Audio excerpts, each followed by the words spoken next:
Hello and welcome to the Fundamental Value podcast, hosted by Joshua Frank, co-founder and CEO of the TIE. On Fundamental Value, we speak with leading analysts, traditional finance and digital asset firms, and investigate how leading minds in the cryptocurrency space research, analyze, and quantify the value of digital assets. Quick disclaimer, this podcast was recorded and is being made available solely for informational purposes.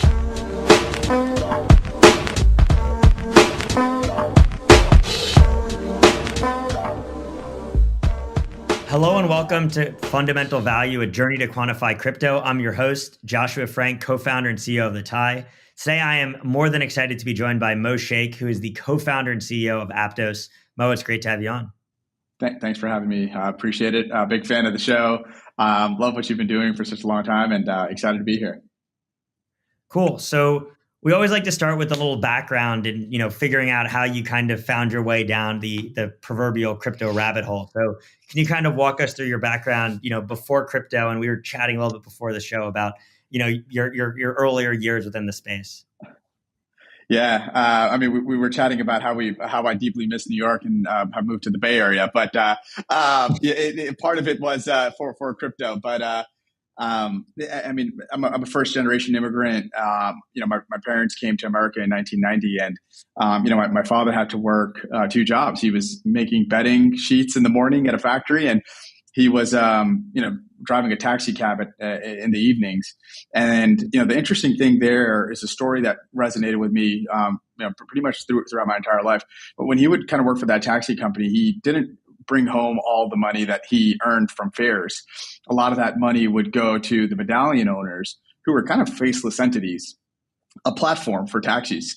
And that story was interesting because as I ultimately stumbled upon working in Wall Street and working at places like BlackRock, I saw that same story being repeated.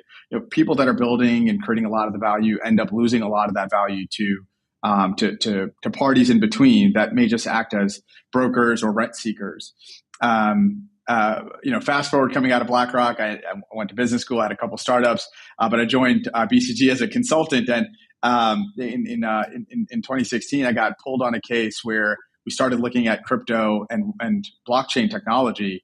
And what I loved about what blockchain technology was potentially doing, it was creating closer proximity from the person that was creating value to the person who would ultimately benefit from that value. And that was kind of a light bulb moment for me. And I thought, blockchain could have a really big impact and really be disruptive to a lot of platforms. And kind of fast forward, here we are. Ultimately, here I am kind of building some of the core pieces, the L1 and the infrastructure to help make that happen. And so it's been an exciting journey being in the space. Coming out of that consulting case, the only folks that were really out there in 2017 was Ethereum and a company called Consensus. They were trying to take blockchain and actually commercialize it and bring real use cases to it.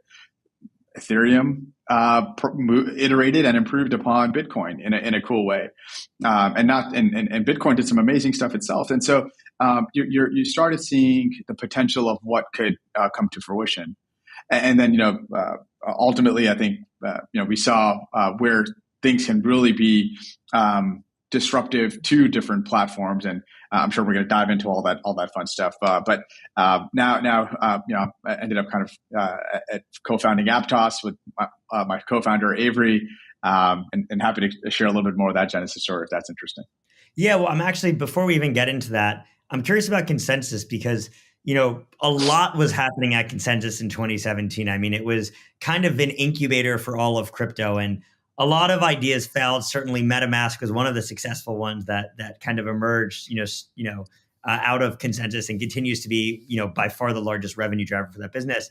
But you presumably, built an unbelievable network in this space. I mean, it's kind of, a lot of what happened in crypto. A lot of the founders of different projects, VCs at different firms, mutuals that we were just even discussing, were also at Consensus. So curious as to what it was like actually working at Consensus in 2017. As I respond to that question, I'm looking at the Fox plugin on my browser. It was amazing. I mean, well, the energy that that existed around that bubble, that community that existed in Brooklyn was very powerful to see. You had folks that were creators that were interested in things like NFTs that before even NFTs were a term. You had culture forming around what crypto ended up becoming a very large catalyst because it attracted so many people that were passionate about that story around platforms just taking a big piece of that value. And then you had a group of technologists at Consensus that were actually making things happen.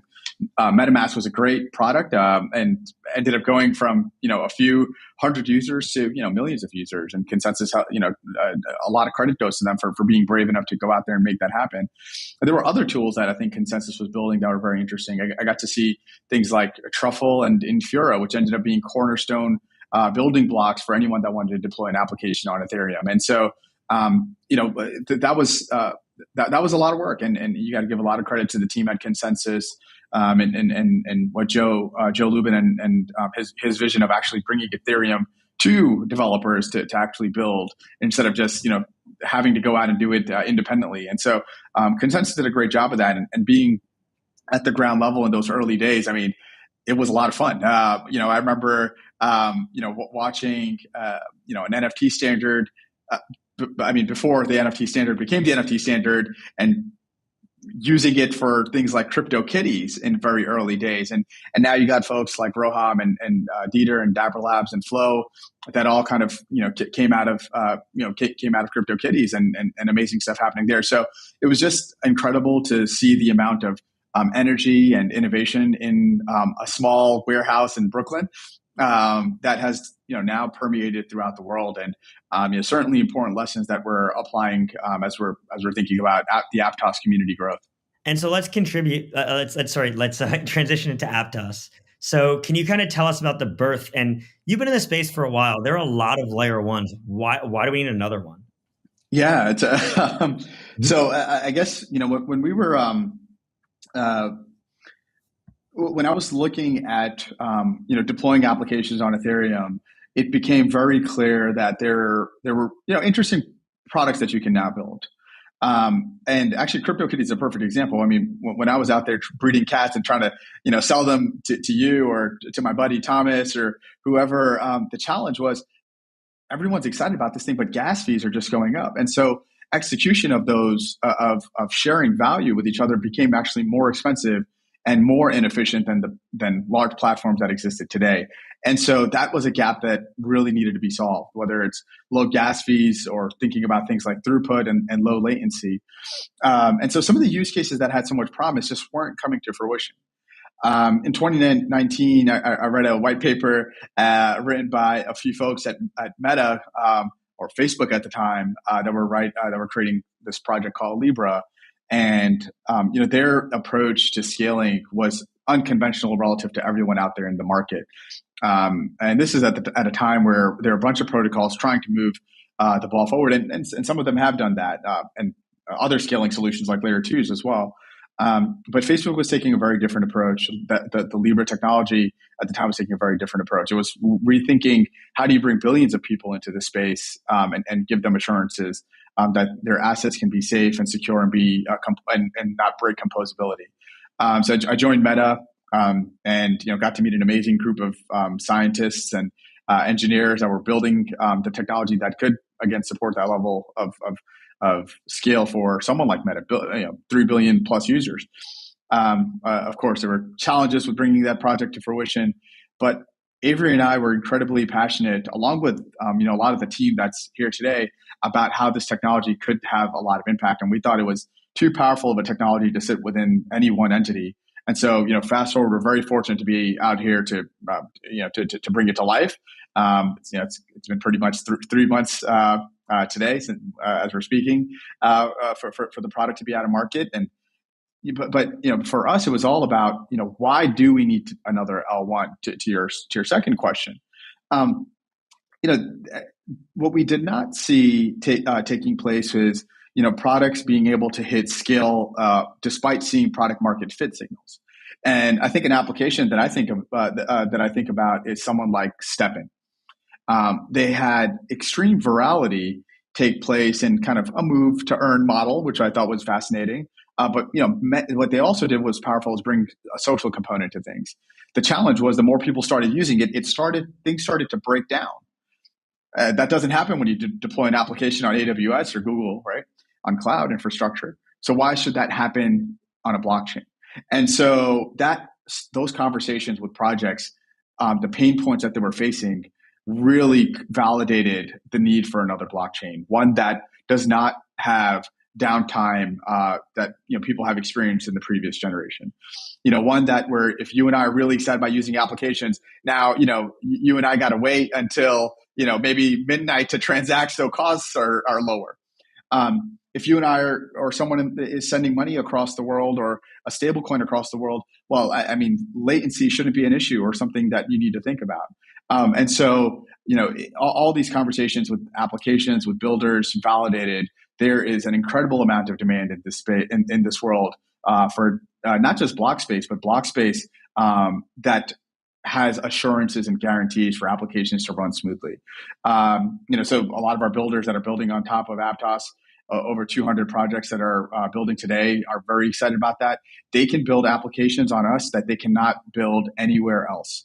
And so, they're going to have a competitive advantage when they're going to market. Of that and why it's different. So, what is an application that you can build that you wouldn't be able to build, for example, on, because there are a lot of blockchains that are focused on increasing block space, increasing TPS and other things. So, I think this idea of assurances is kind of interesting, but what are the types of things that you could build on Aptos that you couldn't build on a different chain?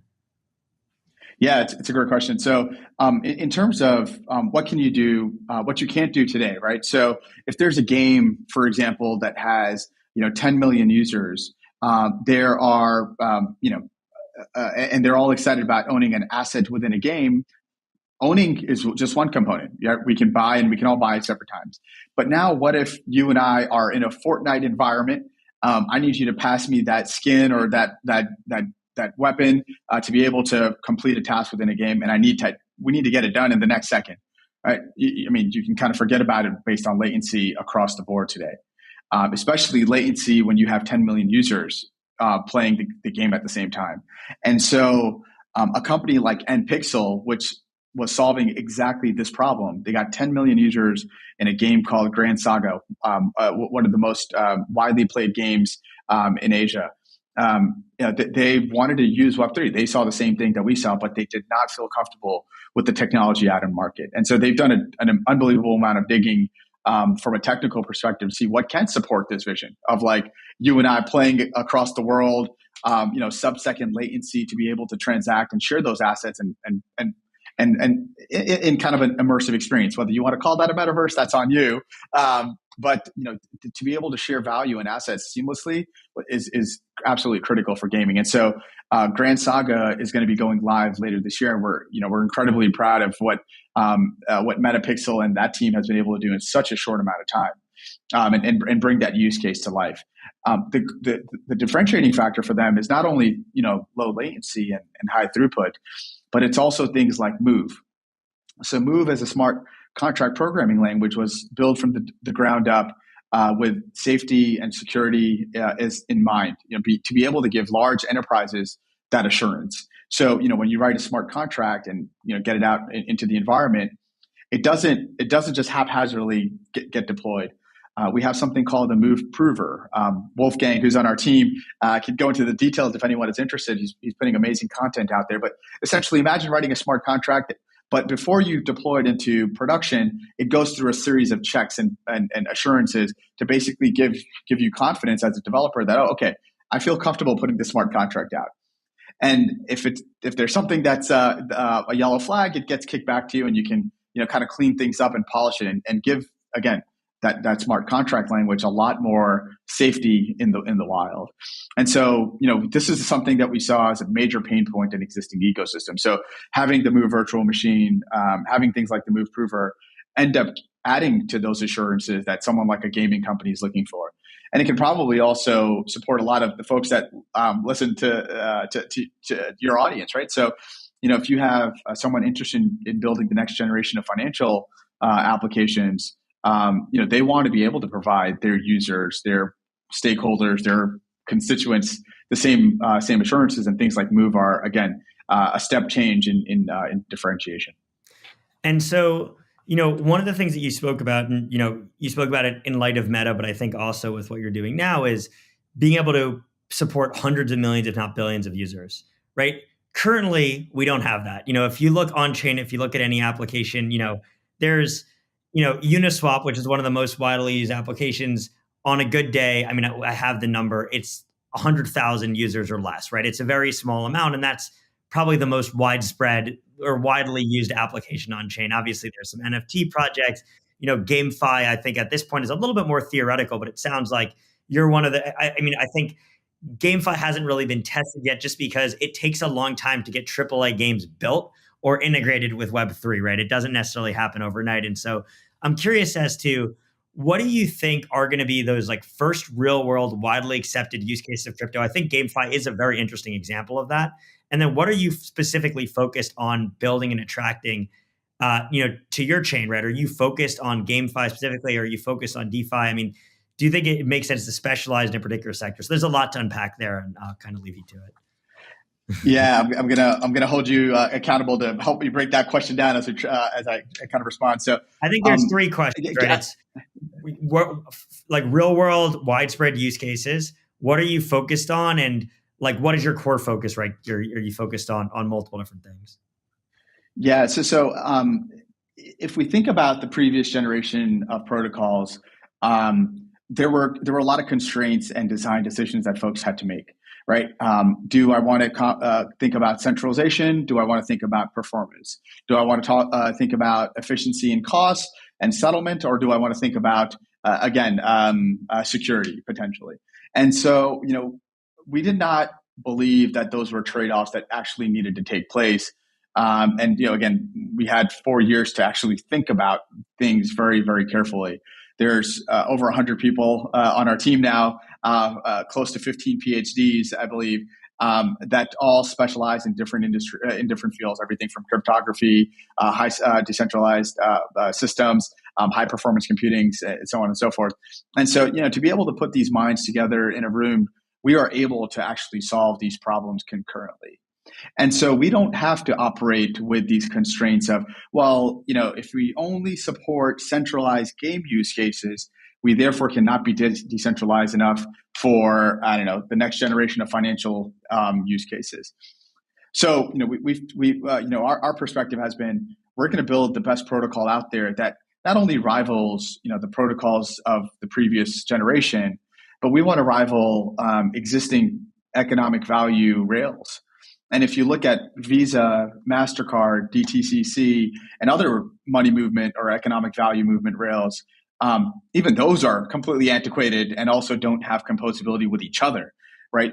So we took that grand of a perspective. So we don't think that you can't do gaming and DeFi on the same chain. And that's our approach. So the answer to your question is, we're not focused on any one specific case because that I think that's maybe the wrong perspective, and that's a constraint that we don't want to operate with. I think that's what the previous generation had to do.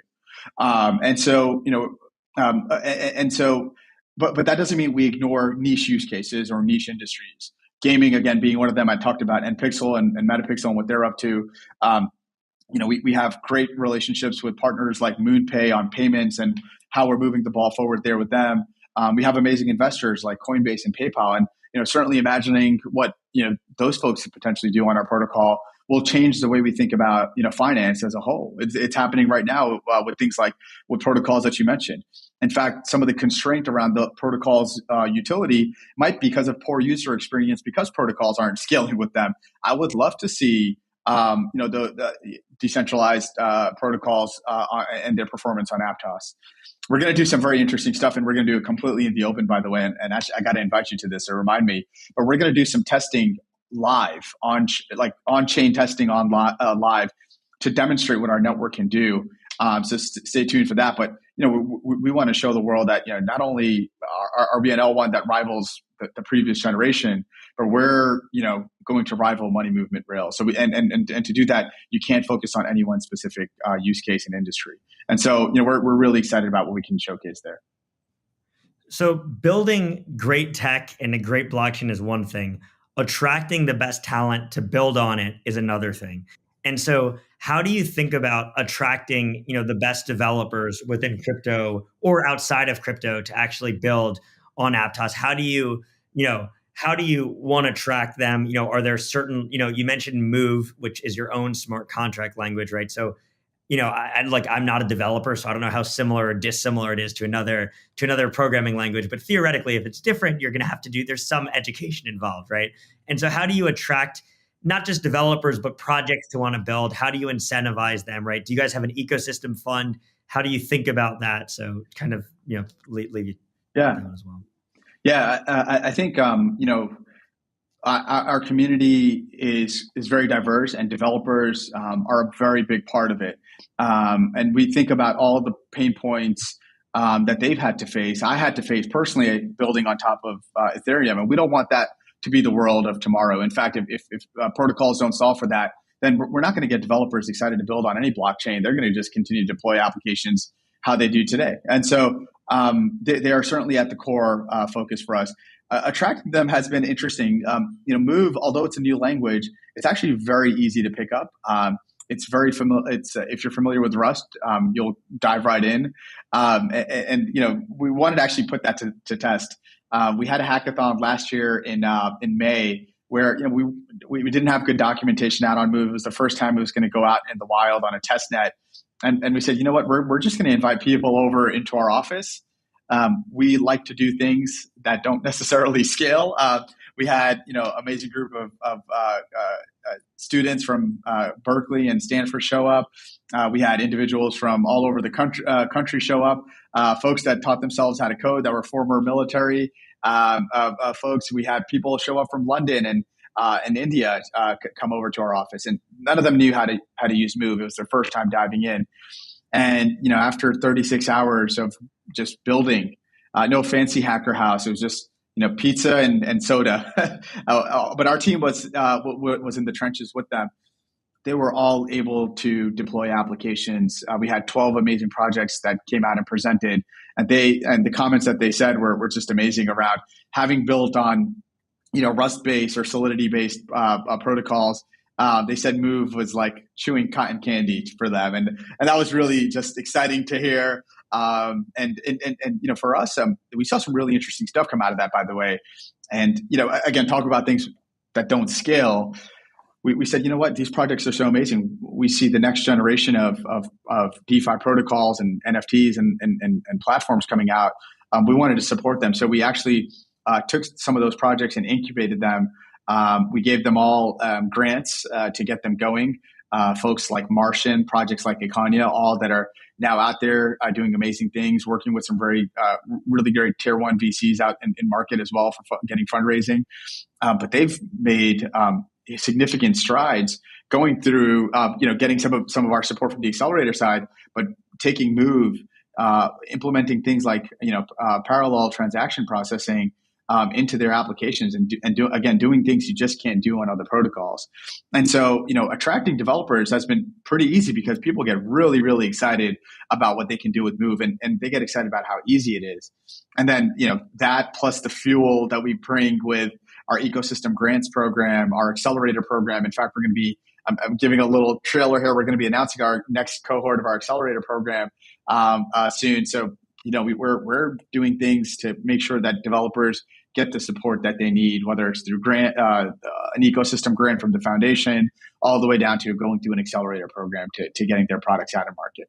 So, we focused on building the best technology, attracting developers to build on that technology. But in order for the project to be successful, there needs to be users, right? And I think one of the biggest challenges that has existed to this point is crypto just has bad user experience. It just is like, I have to onboard onto a centralized exchange, then I'm going to send money off of my centralized exchange to my DeFi wallet.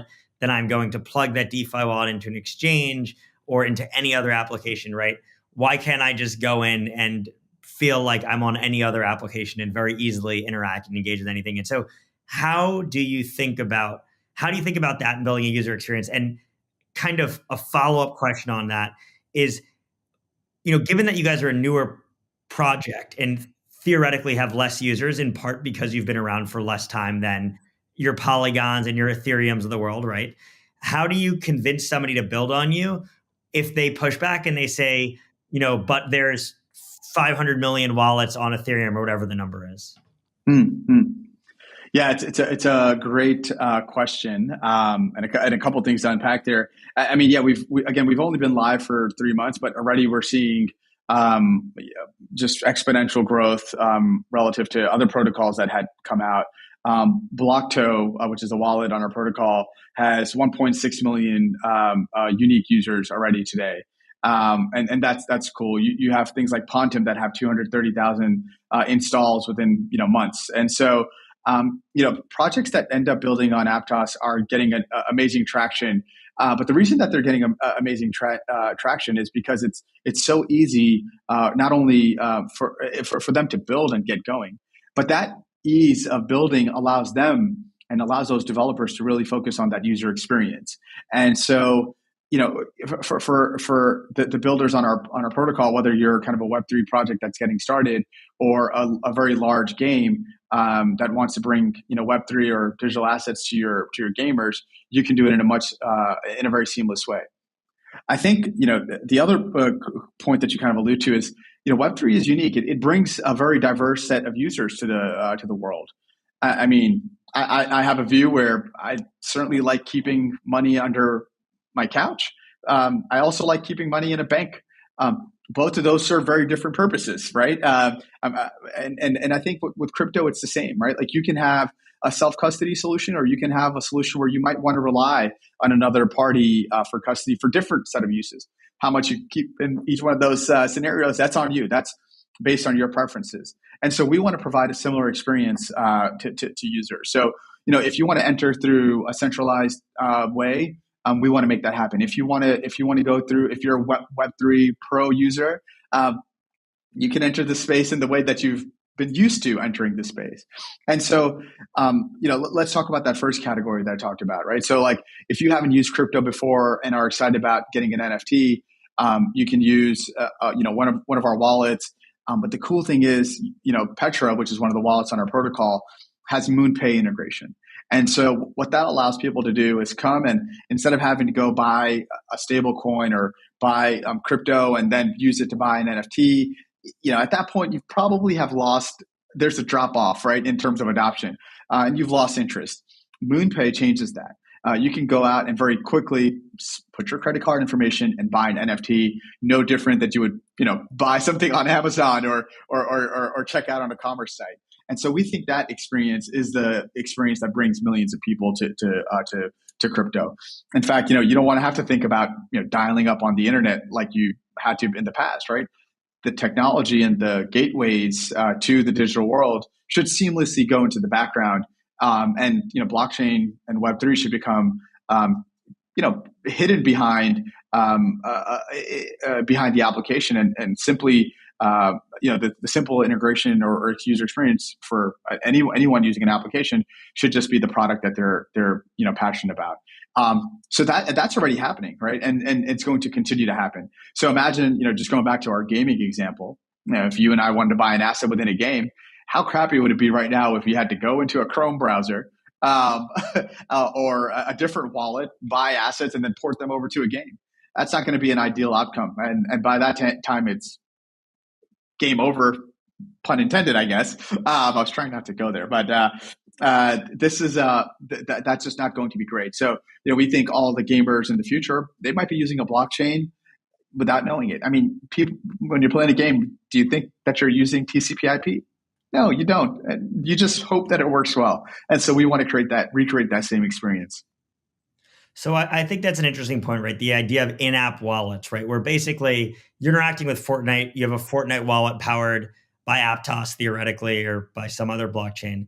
But what we've seen at least, on our end, looking through data, is that a lot of times these chains have low user retention when somebody kind of comes in through an in-app wallet, right? Where they're not necessarily using other things on the chain. So how do you get somebody who's interfaced with Aptos for the first time through some sort of in-application wallet to actually engage with other applications on the chain? And how do you build that kind of awareness of Aptos, right? Like ideally, the person doesn't need to know, right? The person doesn't need to know what they're interacting with, but for the health and success of the ecosystem, right, and for it to grow from its infancy, right? Theoretically, I think if like, for example, and I'm not trying to throw out a competitor, but Reddit with Polygon NFTs, right? The challenge I think Polygon's going to have is how do they figure out how to get people that interface with the Reddit wallet to actually go and engage in other things on Polygon? And is that really an active user on Polygon, or is that somebody who's just using a Reddit NFT?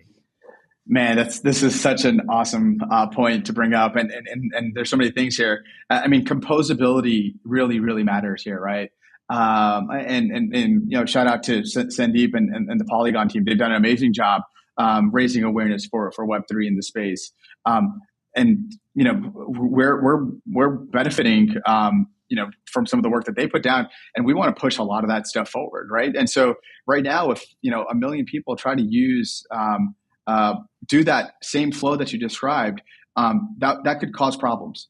And so we want to be able to solve that from an infrastructure perspective, right? If 1 million people, go on, let's say Nike, and want to buy a sneaker, do they think about the cloud infrastructure that's powering Nike? I hope not. Because if they do, then there's a bigger problem at hand. And so we want to take the same approach. And as cool as it would sound one day for people to shout Aptos from the rooftops, I think the most honor and appreciation that we can get is people don't even mention Aptos at all, because the user experience is so seamless that the applications and the developers and the builders are getting all the credit. And I think that's the world that we want to be moving towards. And so and with that being said, no doubt about it, we're going to continue to educate the community. We're going to continue to work with them in the trenches. And that's, I think, the difference between us and a cloud provider. We have an amazing component of culture, and we're proud about that.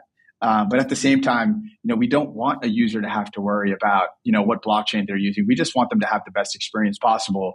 And a lot of our builders operate with that perspective. I love our community. They do an amazing job about talking about Aptos and why they chose to build here, and they're not going anywhere. How much they love Move, and Move is so amazing on Aptos. And we're going to continue to support that. But, quite honestly, it would make me and our team here very proud that no one even knows that it's Aptos in the background. It's just seamlessly working. That would be an amazing day. So I think that's an interesting point. So what do you think of when you think of KPIs, where you're like, this is what I want us to achieve in 2023, right? Is it number of applications deployed? Is it number of developers working? Is it number of unique wallets that exist or unique addresses on the chain? Like, how do you define, if we were going to come revisit this in January of next year, what are kind of the, obviously there's internal KPIs than what you're willing to talk about externally, but at least external KPIs and types of things that you'd want to look for.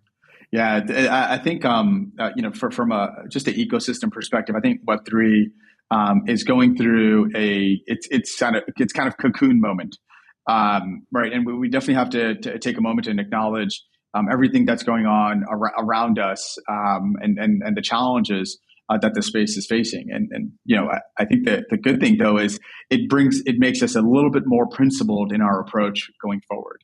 And so what is it that we want to see? I mean, measuring users has been a problem for this space. Measuring volume has been a problem for this space compared to compared to broader tech, right? Folks throw out numbers of transactions on chain based on wallets. Well, what if a user has multiple wallets? How many of those wallets are bots? Very difficult questions to actually solve. And I don't think anyone has figured out a solution. I think sometimes people overthink those questions though. Because for example, it's very easy to detect a bot. Like if you have a wallet that's interacting 24 hours a day, it's a bot, right? If it's interacting every single hour. So I think the space also tries to, granted we're a data company, and I think we've answered a lot of those questions, but I think this space often tries to overthink it, right? And there's some kind of more easy and obvious ways. You can cluster wallet addresses if it's 5 wallets that are sending funds back and forth theoretically to the same person. But I think in the world in which you envision, where a user doesn't even know they're using Aptos, it becomes almost impossible to track. Yeah, because I mean, all sorts. NBA, Top Shot, or whatever, all these different games, they have a different wallet address, right? And then that becomes, I think, significantly more difficult. Totally agree, and that's kind of the beauty of everything being public and on chain. So, and attribution and testing is going to be really important to think about in 2023 as everyone starts to go back to that principled approach. I mean, what we would love to see in the space is long-term sustained growth, right? And that means, again, going back to principles of like what more activity moving on chain, more activity being composable. And we don't know what those metrics are as a space yet collectively. And it's kind of hard to get everyone together, but I think we would definitely want to start to see things in the millions, right? Hundreds of thousands of users for an application of, of Web3 and blockchains being out for close to a decade. That I think that we can all agree that's a little disappointing for us, right? It doesn't take, it did not take that long for Web 2 to reach that level of adoption. And so, yes, it is early, but we also need to continue to focus on how we build products that can get to, mass adoption.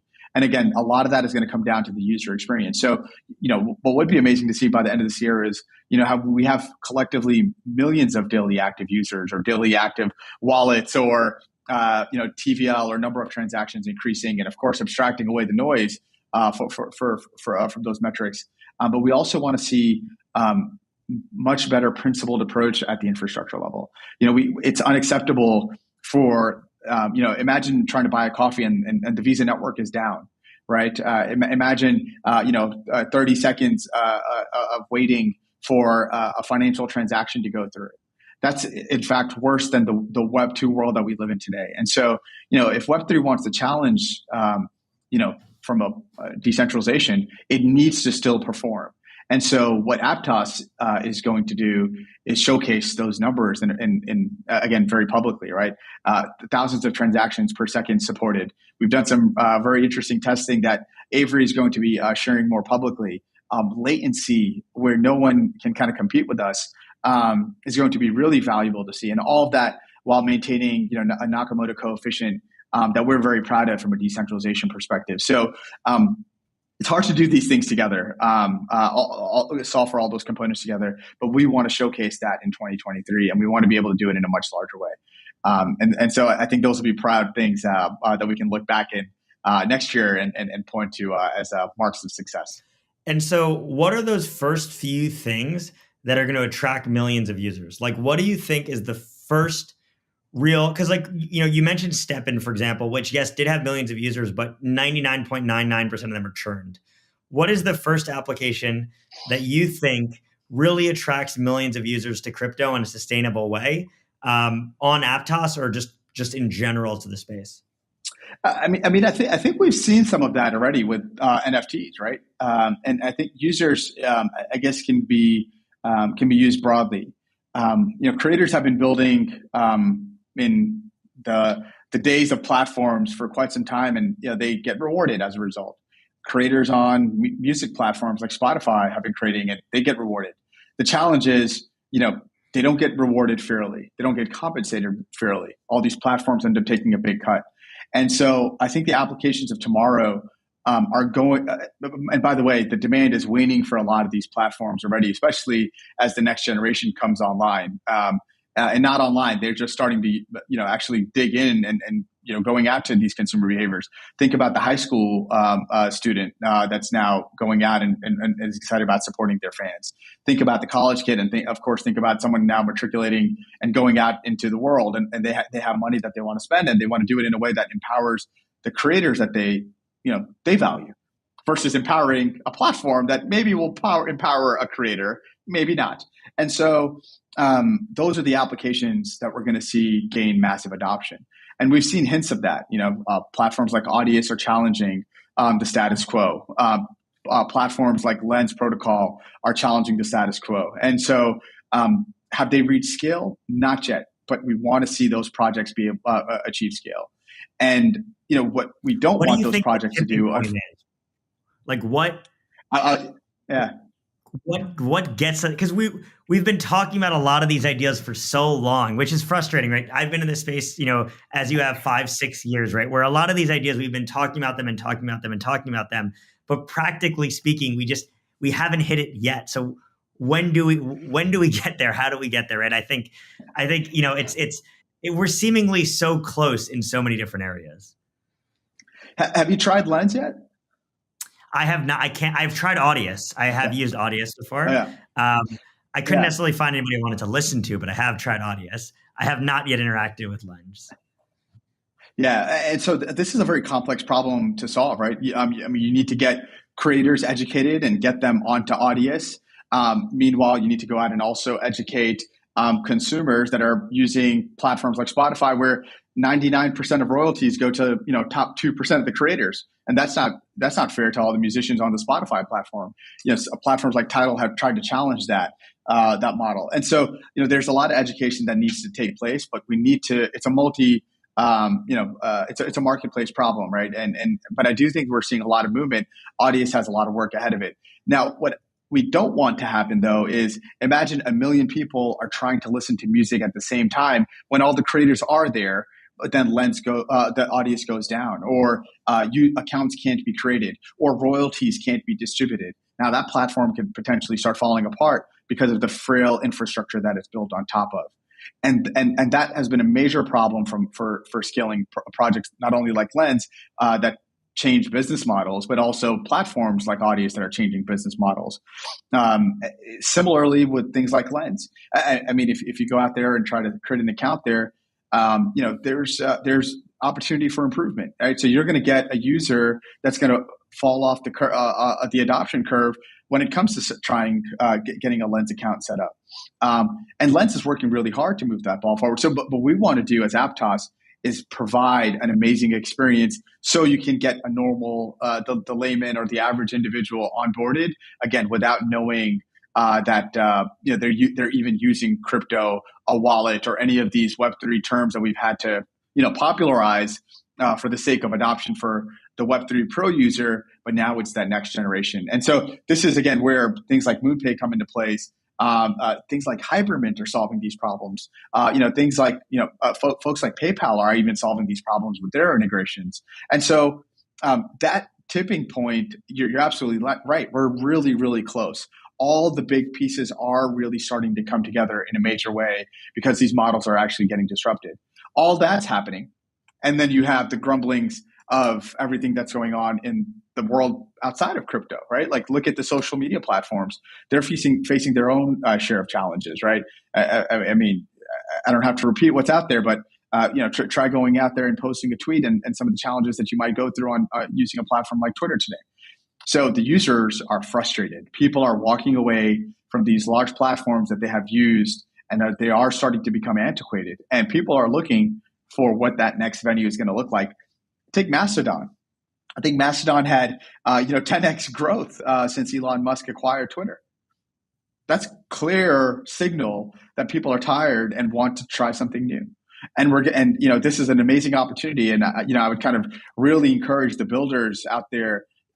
It doesn't matter if you're a Web3 builder or a Web2 builder. If you're a builder building applications and you can figure out what a good use case is in social right now, you have the world in front of you. All eyes are on you, and it's an amazing opportunity. But in order to achieve, things like a decentralized and completely open and permissionless social graph, you can only do that at scale on things like Aptos.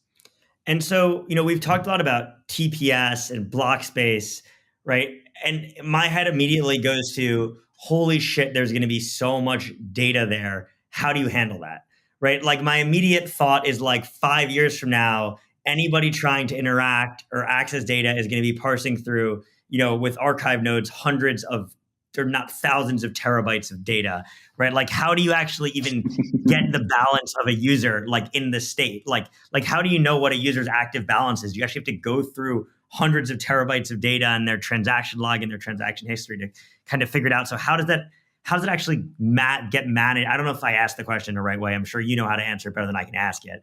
But how do you actually manage all of that data? How does that,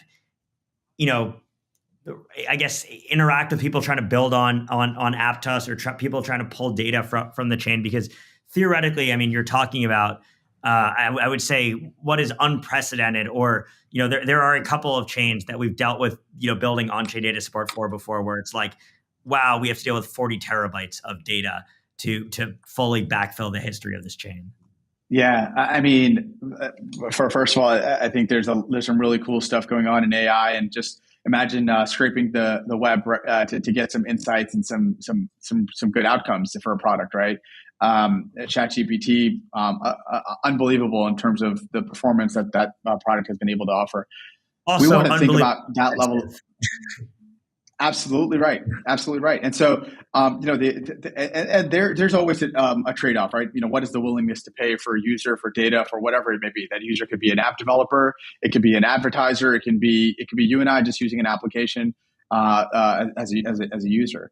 And so, I think we're always going to see, some kind of economic value be attributed to what needs to be on chain versus what needs to be off chain. And I think that same world is going to continue to evolve. As Web3 continues to grow. But take a look at things like BigQuery, right? Like Google has done an amazing job of indexing the world's information and making it available very efficiently. And we're very fortunate to have a partnership with Google where BigQuery is going to be live on Aptos. And so, they're the ones that are actually going to be able to index or make information gathering more efficient. They're going to push these boundaries better than anyone out there in the market. And there are going to be new people that come to the world and have interesting solutions out there themselves. And we've seen a few in this previous generation. You have folks like Filecoin that tried to solve these problems in an interesting way.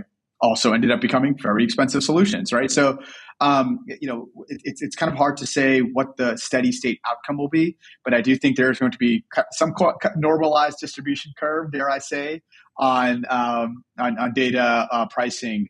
And what that data is, and not all data is built the same. I mean, our social graph may have different value on chain, leading to on chain versus off chain.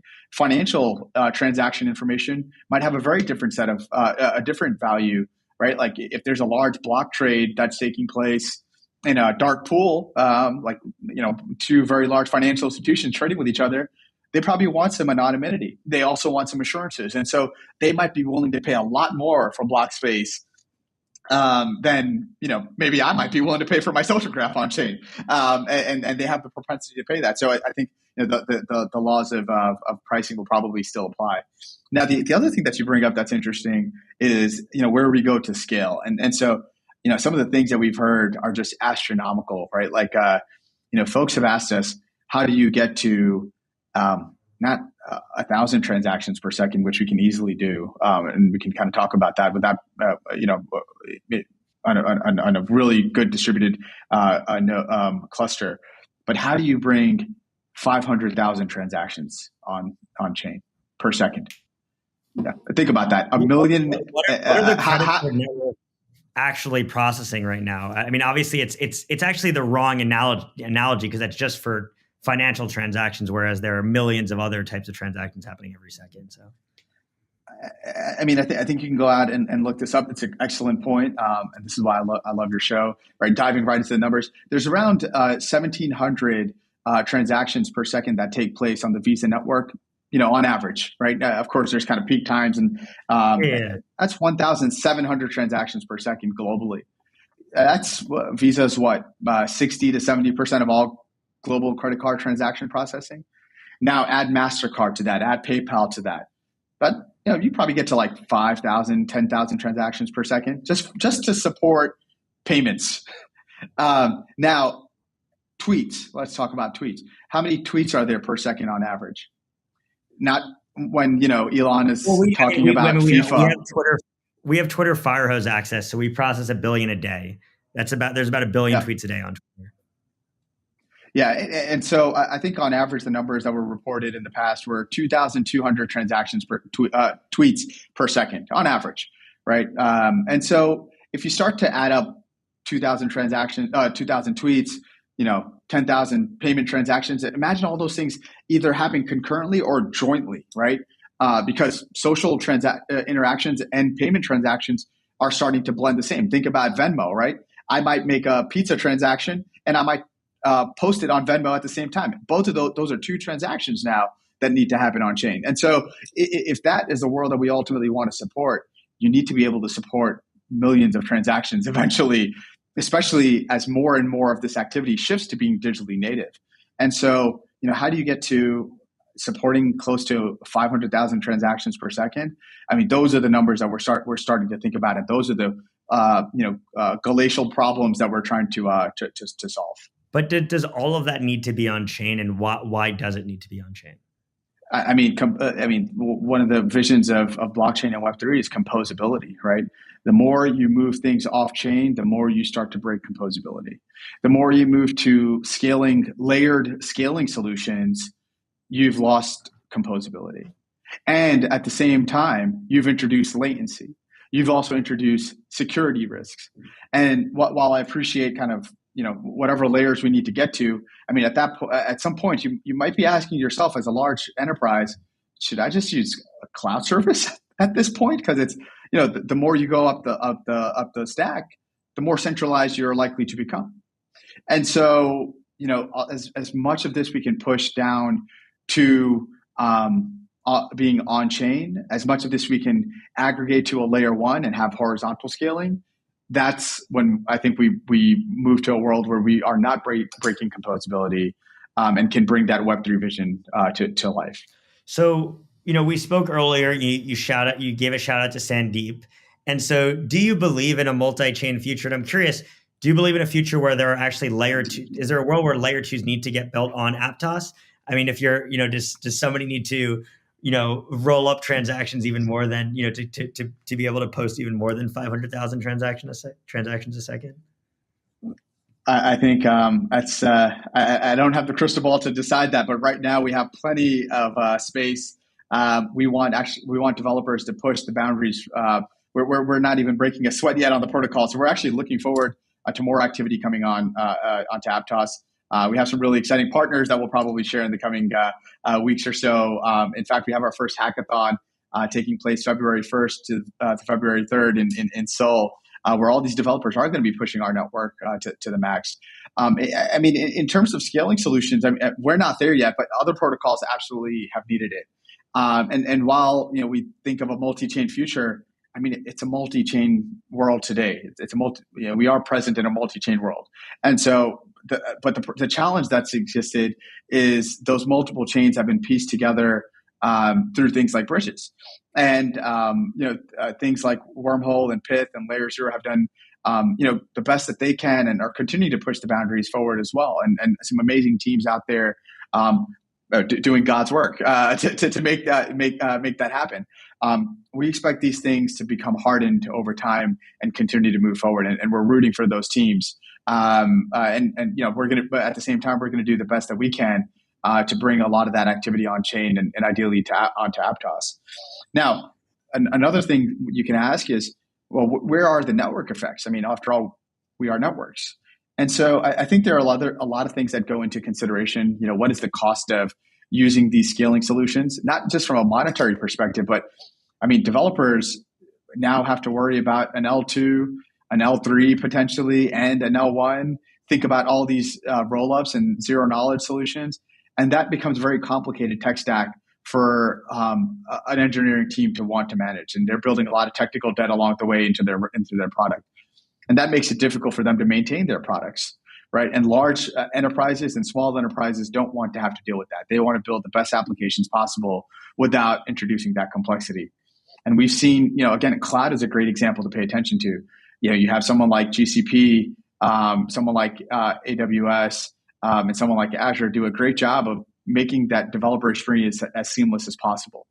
And the more you can do that as a blockchain, I think the more successful you'll be. And that's certainly one of the key things that we're focused on.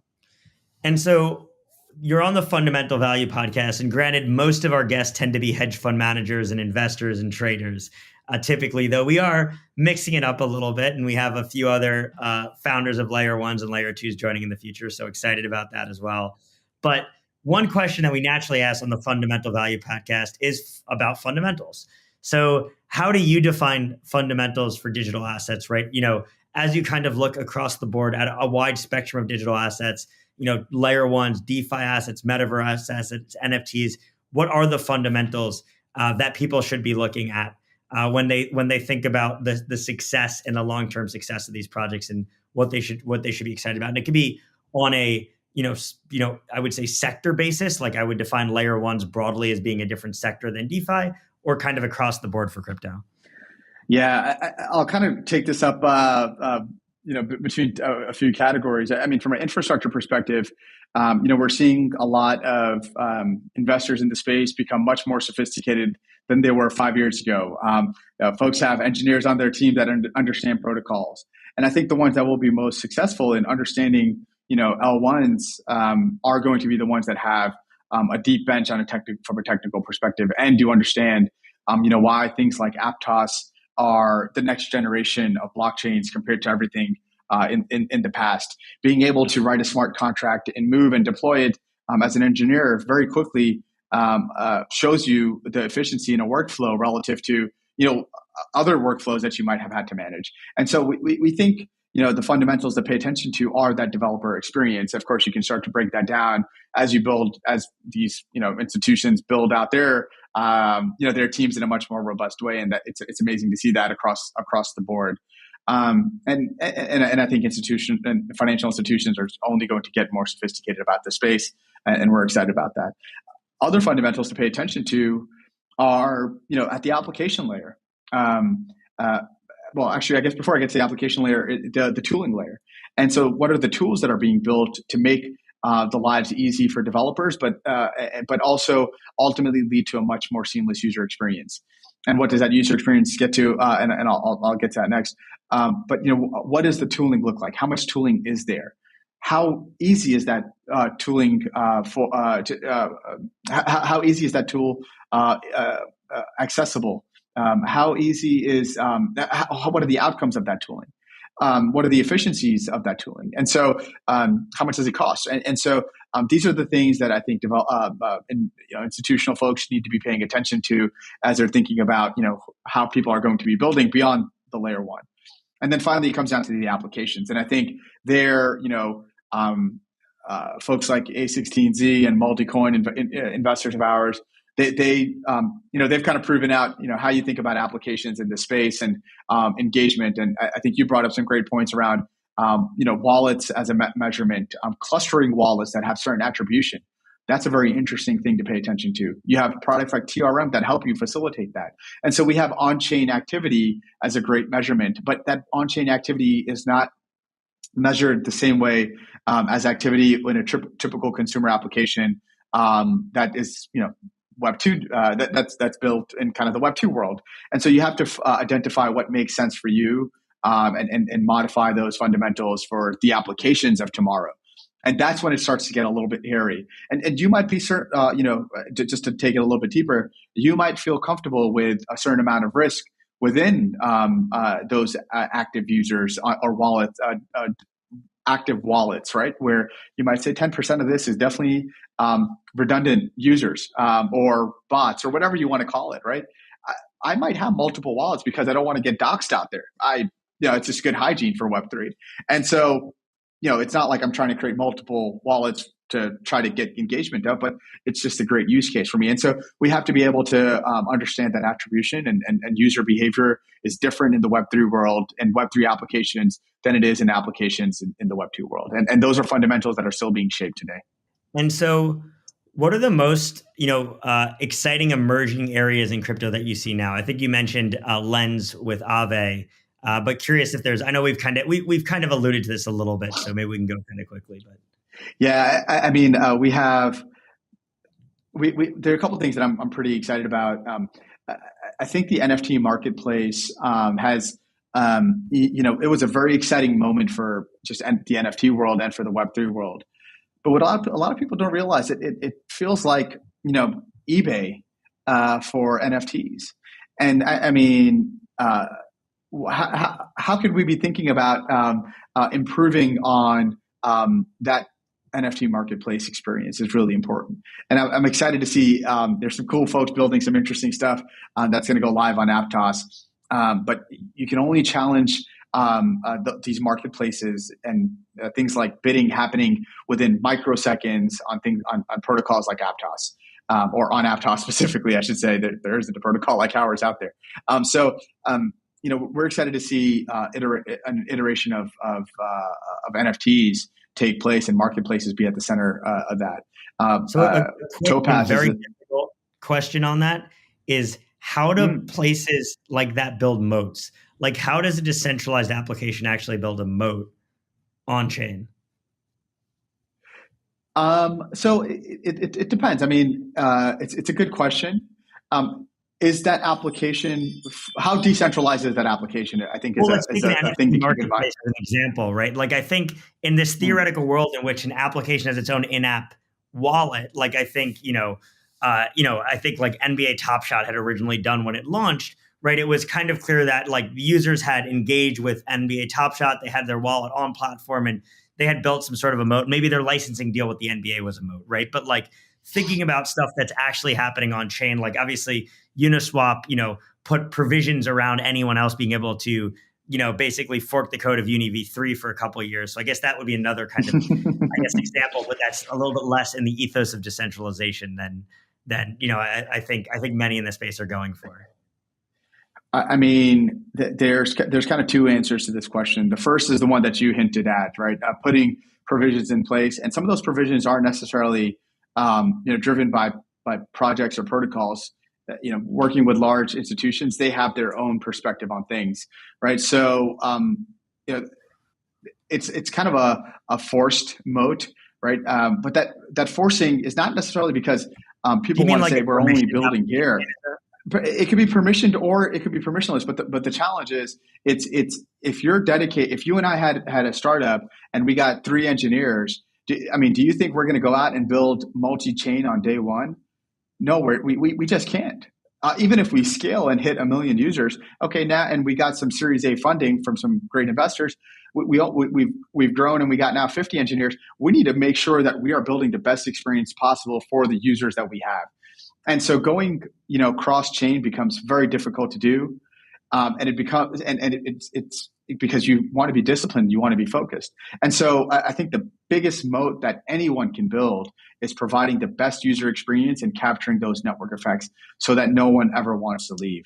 And that I think is a very difficult thing to do, but it's the most powerful moat. And so communities are thinking about that, and there are a lot of folks on Aptos that say we're not building on any other protocol because it's so damn easy to build here. I'm not going out and wasting dev cycles deploying a product on protocol X for a few 100,000 users. I want to scale to millions of users on Aptos because it's in fact the only place that I can get 1 million users.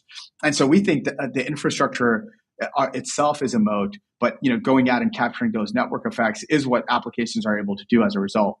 And so, you avoid technical debt by doing that. And I'll just kind of push this a little bit, one step farther. Imagine, we did take an approach and said, hey, we want to go build on multiple chains. Well, it doesn't stop by just building and deploying. Now we need to maintain and manage, right? And so that is another problem that we have to face. And, 2 protocols are going to have 2 different roadmaps moving at 2 different speeds.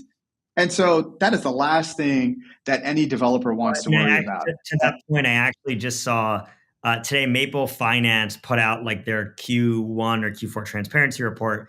One of the things that they mentioned is that they got rid of Maple on Solana, which is kind of the first time I've really started to see that, where actually an application actually pulling back and moving from multi-chain to being on a single chain, which was kind of interesting, which I think makes sense. Yeah, it's a great point. And so I think the second question you were alluding to that I might jump to is, well, what does the future look like if we're in a multi-chain present today? It's because folks are trying to understand where are the best places to build. I think over time there's going to be consolidation, and there's probably going to be, just like there are only 2 to 3 cloud providers, there are probably only going to be 2 to 3 chains out there. It's anyone's sort of crystal ball shake on what that might look like, but it's going to be, again, the protocol that provides the best experience and continues to scale with those products, right? One of the things I didn't get a chance to talk about is how we already have our first upgrade in place. And so while it took Ethereum, years to go from proof of work to proof of stake, and we're not sure what that roadmap looks like for the future, we're pushing our roadmap rigorously. We already have our first upgrade ready for Q1 of this year. That's going to go live. We're looking at Aptos improvement protocol that's going to be taking place very, very seriously as well. And so we're going to continue to improve our infrastructure much faster than any other protocol out there in market, making it much more safe to use, more scalable to use, and much more efficient to use. And so, we are going to see consolidation. And the example that you mentioned around Maple is just one. We're fortunate, and for sake of confidentiality, I can't talk about the projects, but we're seeing a lot of projects start to deprecate support for multiple chains. And that's going to be a monumental shift as those projects go out and continue to announce, we're no longer supporting protocol XYZ because it's just not making the cut for us. Instead, we're focused on the next generation of blockchains like Aptos. And so we're excited to showcase some of those. But cool to see Maple making their stack more efficient and moving towards a more thoughtful developer focused approach for themselves. Yeah. And I think, also I think people are realizing their treasuries aren't quite as big as they thought they were. And it's time to kind of get lean and get efficient, especially in crypto where, not ousting anybody in particular, but a tremendous number of people thought it would be a great idea to not diversify their treasuries into anything other than digital assets, which is obviously not the most scalable and intelligent thing in the long run. But you mentioned Aptos already has its first, mainnet upgrade or new release rather coming out in a few months. So what about in 5 years where, obviously if you're releasing something in a few months, then theoretically in 5 years from now, there's a lot and it's impossible to predict the future. But when you close your eyes and you think about where the protocol is going to be 5 years from now, what is that kind of dream? What do you envision? Wow, that's I did not expect to be asked that question. I mean, it's kind of hard to tell. I'll maybe kind of draw back to an analogy here. When telecom companies were laying down, cables across the country, putting satellites in the world, I don't think they knew what was going to be built on top of connectivity. And of course, we've seen amazing things like the fax machine come to life. We've seen, obviously, the internet come to life. We've seen the mobile phone come to life. And maybe just pausing on that last point, did someone like Bell Atlantic envision Steve Jobs inventing the iPhone? I don't think so, at least not on record. But although the Jetsons have done an amazing job of calling the future. But here we are. Now we have, the Simpsons of, I'm a very big Matt Groening fan and love the Simpsons. They're up there. Them and the Jetsons together. I think we got 95% confidence interval on the future. You got to get an Aptos mention on the Simpsons, and then in the future, it's limitless. So I'm waiting for Sir Iger to give me a ring and Disney to make that happen. I would love that. Yeah, I mean, it's hard to predict what people will build on top of a blockchain and on top of this network. But I'm very hopeful that some of these principles that we adhere to today, especially for your audience, I mean, they're going to be challenged, right? And just think about the LLC that was invented fairly recently in the modern world. The S Corp, the C Corp, and those are new entity formations that have changed the way we think about innovation and build products and build companies, get funding and get innovation out into production. And so what things like DAOs do, they push LLCs and S Corps to the next level. What you can do with on-chain assets is very it feels uncomfortable to the money manager at a large financial institution. And so they're now thinking, well, how the hell do I value this thing? Is it a digital asset that has principles that we look at for fundamental bottoms up equity value valuation principles? Do I go back to my Peter Lynch days here, or do I think about how does someone like a Basquiat or a Warhol think about pricing their art piece? The answer to that question is yes. You got to think about both of those damn things at the same time. And now you've got governance in the mix. And so, we're sitting at a point where there is unprecedented amount of innovation coming together across so many different industries and fields. And it's challenging the way that we've been trained in the classroom. And so that is going to be a very exciting thing to look at in 5 years and see how business models have changed completely. No different than how, someone like Apple and Napster have changed the way music distribution and music business models have changed. Netflix has changed the business models for, film and video distribution. YouTube has changed the way we think about, streaming and content. And so a lot of these things are happening in front of our eyes. And I don't think it may even take 5 years, by the way. I think it's going to happen a lot sooner than that. So maybe in 2 years from now, we can, I'd love to come back on the show and talk about this. Absolutely. And so my last question, because I know I've taken a lot of your time and I'm incredibly appreciative, is what is your most controversial take right now on crypto?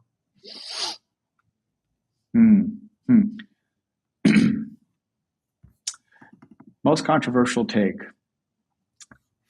I think the most controversial take that we can say is, despite all the applications that we've seen out in market, we have yet to bring the vision and the mission of Web3 and crypto that we all kind of came to this world for. Some applications have come damn close to it across different industries. And so I think the most controversial opinion you can make is we have yet to see that breakthrough product. But that breakthrough product is going to challenge even the way we think about Web3. Where someone was extremely maximalist on, not my keys, not my crypto, you now have to build a product that gives you not my keys, not my crypto flavor, but also a hybrid of, here are, different custodial models. And you have to bring both of those solutions to the table in an application. You can't bring one or the other. Otherwise, you're not getting to 1 million users.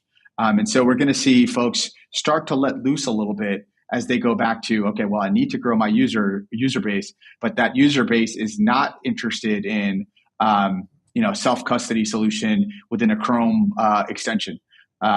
We want to see in-app mobile use cases. We want what you talked about, white label solutions within a game to make that seamlessly accessible.